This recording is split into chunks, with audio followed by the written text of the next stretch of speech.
ki remyang sentur jong nga my lips ki la kala terkong.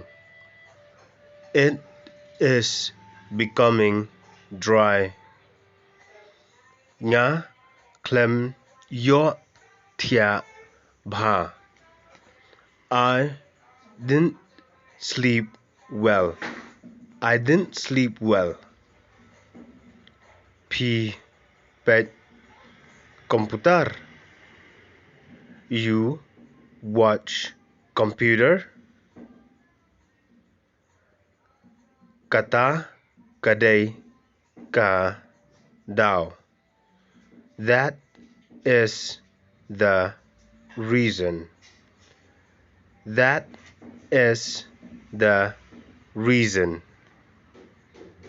Kata kadai kadao.